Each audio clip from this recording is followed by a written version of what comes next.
Filipinos would be more financially independent or able if they knew how to manage their finances that leads to wiser spending and better management of financial resources.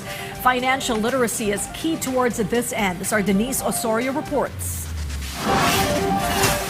With the cost of living continuing to rise and daily expenses mounting, more Filipinos are seeking ways to improve their standard of living. But according to the Bangko Sentral ng Pilipinas, the first step isn't always about earning more. It's about managing funds more sensibly, spending smartly. So every year, meron tayong Financial Ed Congress, kasama natin ng mga iba't ibang government agencies, yung ating mga kapartner, at yung sa private sector, na katulong natin na magbigay ng financial literacy, financial education sa mga sa masa.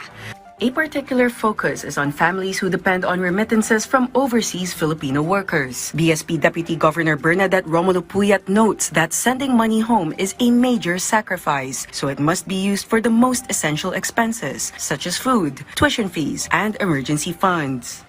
Importante talaga yung financial education at financial literacy, hindi lang para sa mayayaman. Ito ay dapat talaga sa masa. Kasi sila naman talaga yung may kailangan kung saan dapat napupunta ang kanilang kinikita. Alongside government programs, financial content creators like Jax Reyes are helping make budgeting simple and relatable. Jax believes you don't need a large salary to save. Just discipline and a clear plan will suffice. Kahit konti, kung pwede, kahit 5%, 10%, may konti pa rin tayo itabi. Kasi diba, ang hirap ng, alam kong mahirap yung buhay, diba? Pero, if we have that mindset na pwede natin ipagkasya yung kinikita natin, diba? One of Jax's practical tips, before buying anything, ask if it's actually in the budget. These days, even small savings over a day or week can make a big difference to long-term funds. Ang one thing na gusto ko ring i-drill down lang dito is, yung favorite tanong ko, budgeted ba yan? Diba? Pag alam mo magkano yung meron ka, binudget mo yung bawat piso mo, alam mong dito na pupunta yung pera mo. Tapos kung hindi naman siya budgeted based on pinaglaanan mo dapat ng kada piso mo, then baka wag mo munang bilhin.